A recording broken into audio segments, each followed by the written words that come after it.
On se retrouve dans une nouvelle vidéo. Dans cette vidéo, on va parler les secrets qui se trouvent derrière les supports et les résistances.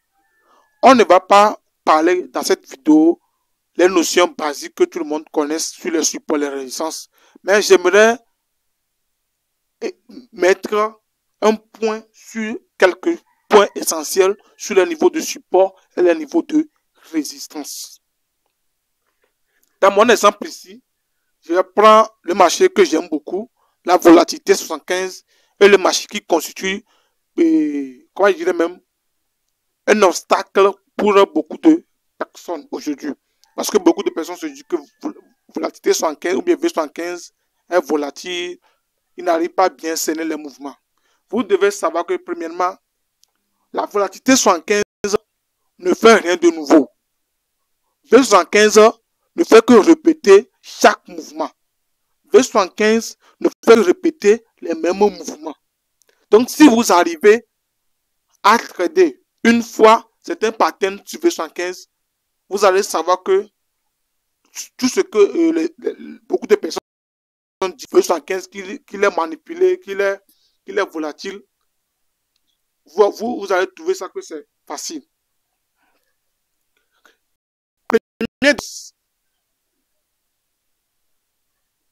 Pour commencer vos analyses, vous allez venir au niveau de daily. En daily, qu'est-ce qui se passe? Posez-vous la question, qu'est-ce qui se passe en daily? Ou bien quel est le mouvement que le marché effectue actuellement en daily?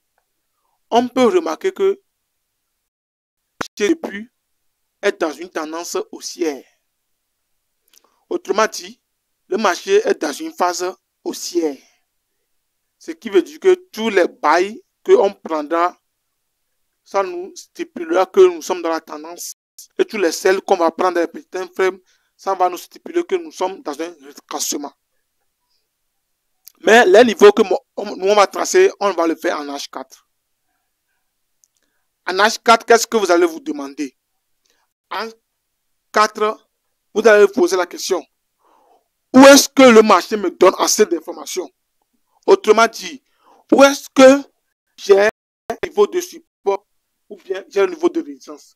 On nous a appris que lorsqu'on trace un niveau de résistance comme ça, le marché vient sur ça une fois, le prix rejette le niveau, le marché part encore pour la deuxième fois sur le même niveau, le prix rejette encore. C'est très bien.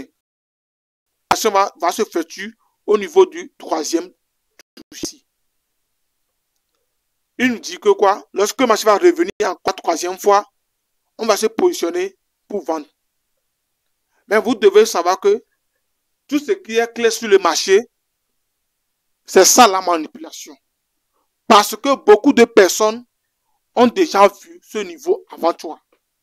Donc, au niveau de troisième fois que le marché va venir sur le niveau de support ici, il y aura du débordement. Autrement dit, il y aura de la manipulation. Donc, moi, l'attention que moi j'aimerais vous montrer au niveau, à travers cette vidéo, c'est que ne tradez pas les niveaux de support et de résistance comme on vous l'a appris lors des formations. C'est bon?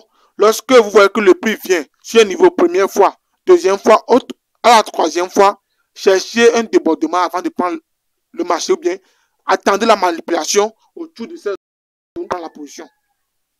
Donc, dans mon exemple ici, j'ai un cas bien précis ici. Ici, on peut remarquer quoi? Un niveau de support, ou bien non, un niveau de résistance. Parce qu'on voit que le prix a touché ici une fois, le prix a touché ici deux fois. Et au niveau du troisième fois, si vous voyez très bien, le prix a fait un petit rejet ici. Pour croire aux gens que quoi? Il va chuter. C'est ça la manipulation. Au troisième fois ici, je vous ai dit que attendez un débordement ou bien une manipulation. Beaucoup de personnes se sont positionnées ici pour vendre V115 à ce niveau. Et maintenant, le marché fait comme s'il descend. Et le marché est venu prendre le stop loss. Vous voyez, c'est ça la manipulation. Après la cassure, Beaucoup de personnes vont se dire que quoi? Une zone cassée devient quoi? Ou bien une résistance cassée devient support. Ou bien une résistance cassée, le marché va faire pullback. C'est pas ça? Ok. Le marché casse la zone violemment. Il fait un petit retracement. Il monte encore. Et puis il retrace encore. Au niveau de pullback, au niveau du retest, vous allez voir que quoi? Il y a encore quoi du débordement. Je suis en H4. Hein. Ce débordement dans les petits time frames, ça peut signifier beaucoup de mouvements. Beaucoup de mouvements. Donc, ce qui veut dire que quoi? La première des choses, ils ont manipulé le prix ici pour faire sortir ceux qui vendent le marché. Et deuxième des choses, ils sont revenus encore manipuler pour ceux qui ont appris niveau cassé devient pullback. Maintenant, arrivé sur cette zone ici, qu'est-ce que vous allez faire? Vous allez attendre. Vous êtes conscient que le marché fait de la manipulation. Donc, vous allez attendre du débordement ici ou bien de la manipulation. Donc, ici, il a eu quoi? De la manipulation. Maintenant, pour prendre le trade là, qu'est-ce que vous allez faire? Vous allez aller dans les petits time frames. Je vais aller en H1. En H1, vous voyez non, le mouvement là. En H1, c'est un mouvement vraiment violent. Vous voyez non? En H1, vous voyez, qu'est-ce que vous allez chercher à faire? En H1, vous allez chercher quoi? Pour vendre. Parce que vous êtes sur un niveau où probablement le marché peut buy. Mais vous ne voulez pas être un niveau de liquidité pour le marché, mais vous voulez attaquer le marché lorsqu'il va démarrer le vrai mouvement. Donc, qu'est-ce que vous allez attendre?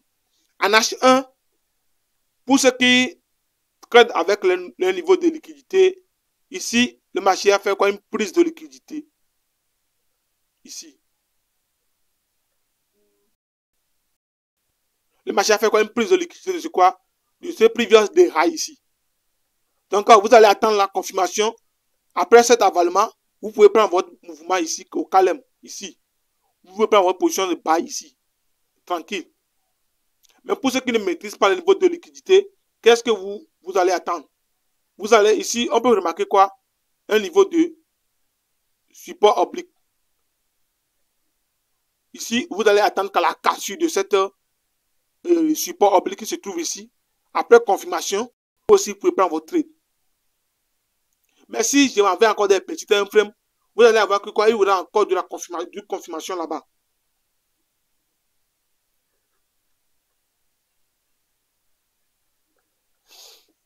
Donc, c'est ce que j'aimerais vous montrer sur le niveau de support et résistance. Puis maintenant, on va voir un autre exemple. On va encore tester le marché pour voir. Regardez ici. Si vous remarquez bien, ici, on a une bonne zone de résistance. Le prix a réagi ici. Le prix monte, le prix a cassé, le prix a réagi encore ici. Je vais encore descendre un peu. Le prix est venu encore ici, réagit. Lorsque le prix revient encore, beaucoup de personnes vont encore se positionner ici pour vendre le marché. Le marché est venu faire un peu de mouvement. Le marché a cassé violemment. Le marché est revenu prendre quoi? Une zone de supply plus haut. Donc, qu'est-ce que moi j'aimerais vous montrer? Lorsque vous repérez des zones de support et de résistance, il faut toujours attendre une manipulation autour de ces zones-là. Surtout lorsqu'il s'agit des premiers touchés, deuxième touché, troisième touché. Il faut toujours attendre quoi? Du débordement. Regardez ici, le prix a fait ici quoi? De la manipulation ou bien du débordement avant de faire quoi? Le vrai mouvement de sel. Et j'aimerais encore vous ajouter que pour bien trader sur le marché des dérives, vous devez avoir quoi? Beaucoup de patience. Parce que si vous êtes pressé, vous n'allez pas faire long feu. Regardez encore ici. Toujours de la manipulation. Ici, on a quoi? Résistance une fois, résistance deux fois, résistance cassée devient support. Vous voyez la manipulation. Ici, il y a eu quoi? De la manipulation. Les gars, encore une fois, de la manipulation.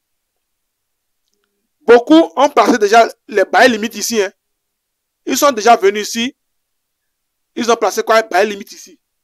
Le prix est venu, prendre tous les stop loss, ramasser les stop loss des gens, et puis le marché est venu déclencher le buy. Donc, ce que moi j'aimerais vous dire à travers cette vidéo, lorsque vous repérez des niveaux de support, les résistances, attendez au troisième retouché, ou bien lorsqu'il y a eu cassure au niveau du retest, ou bien au niveau du pullback, attendez à une manipulation avant de prendre le prix.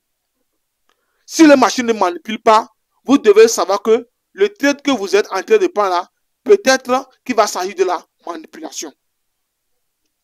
Regardez ici. Même chose.